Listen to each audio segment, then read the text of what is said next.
Monsieur le prochain premier ministre du Québec, Paul Saint-Pierre.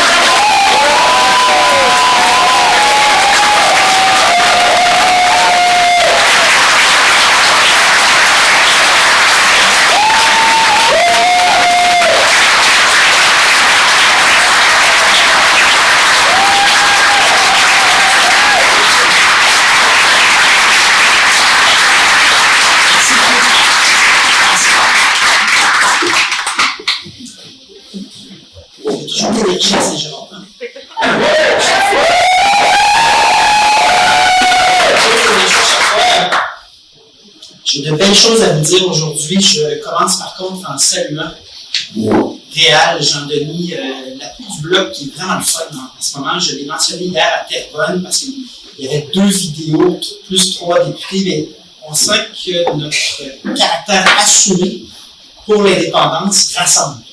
Il y a un côté humain, puis on le sent sur le plan politique, on le sent aussi sur le plan d'anciens qui ont marqué le Parti québécois comme Claude Cousineau, que je salue et que j'apprécie beaucoup. T'as des bonnes écoutes. Je vais juste dire dans l'introduction que le soutien de nos anciens députés, de nos amis du Bloc, de gens également qui n'étaient plus bénévoles et qui reviennent comme bénévoles dans nos campagnes, on le voit en ce moment. Mais tout ça crée un effet d'entraînement. Je ne sais pas comment le décrire précisément, mais ça change la couleur d'une campagne.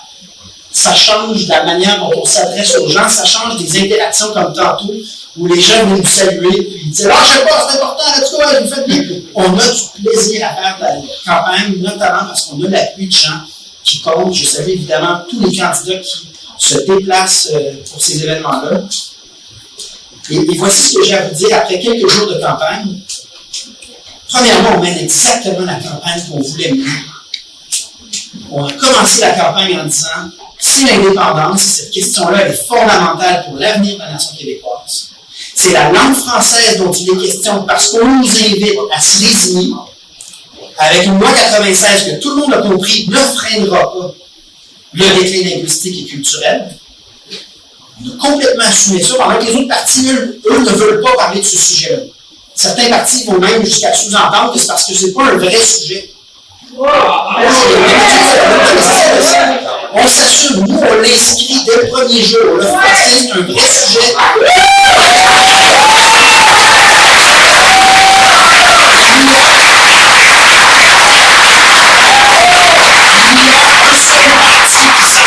Un seul parti qui a réfléchi, qui arrive avec un plan qui dit « Nous renverserons le déclin de la langue française ».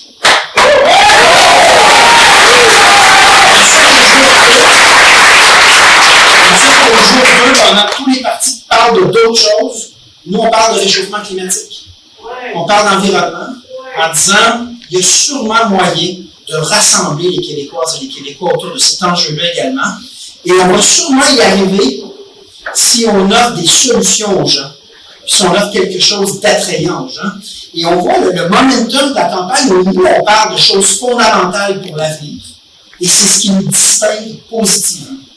Donc, je pense qu'il faut continuer dans cette direction-là. On nous opposera, puis ça va peut-être arriver, Sandrine, mais on nous opposera qu'on ne peut pas parler d'indépendance, puis en même temps parler des vraies choses ou des vraies affaires. Mais regardez ce qu'on a fait ce matin. On est arrivé avec une solution très pragmatique, très efficace par rapport au coût de la vie. Puis on a eu une réponse qui est parfaitement sensée à savoir, parce que nous, on est bienveillants au Parti québécois. Parce qu'on est conscient qu'un des enjeux de cette campagne, à travers les baisses d'impôts, c'est à nouveau une autre séquence d'austérité qui viendra mettre à mal les services publics. Puis on a beaucoup de gens, dont Sandrine, qui sont candidats, qui travaillent pour le service public, qui travaillent en services sociaux et qui savent que déjà les ressources sont limitées. Ben nous, on va s'opposer à des baisses d'impôts parce qu'on sait ce que ça va donner et ça ne nous empêche pas d'arriver avec quelque chose d'intelligent et d'utile pour les familles qui ont de la misère à rejoindre les deux bouts. On a fait un calcul simple et efficace. Il y a un surplus, un trop perçu par le gouvernement. On va le rendre à ceux qui sont dans le besoin. Et ça, les gens l'apprécient et ça démontre donc qu'on est capable de mener une campagne sur des questions d'avenir. On est capable de vision, on est capable de parler de projets de société tout en ayant des réponses adéquates et précises sur plein de sujets. Je vous en donne un autre. Tout le monde sait que les transports collectifs entre Saint-Jérôme et Montréal, tout le monde sait que les transports collectifs entre Saint-Jérôme et Montréal, c'est pas optimal. Qu'est-ce que ça fait au final? Ça nous oblige tous à avoir deux véhicules. Puis qu'est-ce que ça donne au final? Une 15 qui est toujours aussi bloquée qu'en 2018. Et ça, en passant, il faudrait le souligner, là. Parmi les engagements que la CAQ a pris, les débats qu'on a eu en 2018 lors des élections, que ce soit les services de santé, la 15, c'est surprenant comment c'est comme si ces questions-là ont simplement figé dans le temps. Mais lorsqu'on n'a pas de solution fiable de transport collectif, bien, ça donne du temps perdu sur la 15, mais ça donne surtout des familles plus pauvres parce qu'il y a le paiement sur la voiture, il y a le gaz, puis il y a tous ces frais-là. Bien, à ça, nous, on répond, ayons la vision qu'on va avoir une passe qui est valide partout au Québec, la passe climat, pour 365 $ par année, on peut aller où on veut, en double.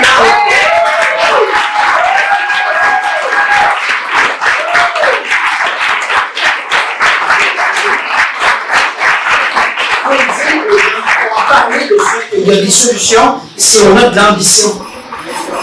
Et c'est le fond de cette élection, c'est pour chacun des sujets, il y a toujours, en sous-entendu dans ce que dit la CAQ, un appel à la résignation. La résignation que la 15 sera toujours bloquée, la résignation que les services de santé publique vont être mis à mal, la résignation que l'indépendance ne se fera jamais, c'est une question dépassée, la résignation qu'il faudrait accepter le déclin du français. Et il y a un seul parti, à mon avis, qui incarne l'espoir. Et c'est frappant quand on entend Sandrine parce qu'il y a un profil de candidat et de candidat en ce moment au Parti québécois. Et c'est saisissant pour moi parce que hier, j'étais à Terrebonne, puis avant-hier, j'étais à Verchères. Je n'aimerais pas toutes les villes. Mais quand j'entends nos candidats et nos candidats, ils ont des traits en commun. C'est un mélange de bienveillance, c'est-à-dire c'est des gens qui ne sont pas là par opportunisme, mais qui ont démontré dans leur carrière qu'ils veillent sur les autres, qui sont capables de générosité et non pas d'égocentrisme. Mais c'est également des gens qui ont une force de caractère, qui sont comme à la maison des défis. Mais l'adversité, venez-vous-en. Ils ont tous ce feu dans les yeux et c'est constant dans les gens qui forment notre équipe. Cette année, on doit en être fiers parce que je pense que c'est ce dont le Québec a besoin précisément. En 2022, Sandrine t'en a parlé. Une pandémie, c'est dur sur les gens. C'est dur sur la santé mentale, c'est dur sur la santé physique, c'est dur sur les finances de plusieurs familles. Et on sort de cette pandémie-là, et le parti qui présente des gens qui sont là pour de bonnes raisons, des gens qui sont bienveillants et donc des gens qui ont le potentiel d'inspirer, bien c'est nous. Donc mettons ça de l'avant, mettons Sandrine de l'avant autant qu'on peut, comme on a autant de très bons et beaux candidats. Faisons de ça un des messages qu'on a. Le message principal, je vous le rappelle, c'est qu'il y a un avenir pour l'indépendance, il y a un avenir pour le français, il est porté par des gens de qualité, mais c'est également que les gens qui décident de servir la cause du Québec sont des gens bienveillants, puis c'est ce genre de personnes-là dont on a besoin à l'Assemblée nationale.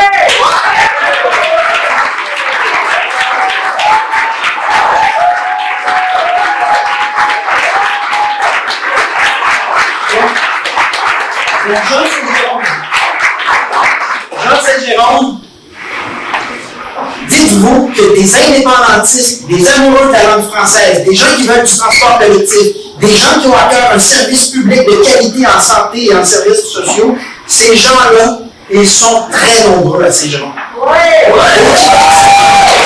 Québec seulement, il y a 2 millions et plus d'indépendantistes. Posez-vous la question, combien de millions soucient l'avenir de la langue française? Combien de millions veulent laisser aux prochaines générations un environnement viable? Combien de millions ont de l'empathie pour les autres et donc tiennent à leurs services sociaux? Combien de millions de personnes vont se dire « Oui, j'ai peut-être besoin d'aide à court terme en raison de l'inflation, mais je comprends qu'il faut offrir des services aux plus démunis puis qu'on tient à nos services publics. » Ils sont des millions, je ne peux pas vous dire exactement le chiffre, mais c'est pas mal plus qu'on veut nous laisser croire. Donc, devant l'appel à la résignation, unissons-nous. Unissons-nous par amour du Québec, par amour de nos concitoyens, Réunissons-nous autour de gens qui sont là pour des bonnes raisons, comme Sandrine Michon, et allons chercher Saint-Jérôme.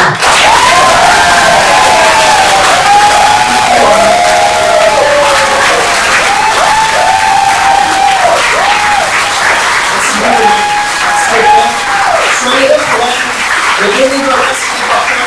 On a besoin de bénévoles similaires. Le bon, c'est important. Ça peut faire une différence. Unissons-nous. C'est une reconnaissance qui va se produire. Soyez là. Merci beaucoup.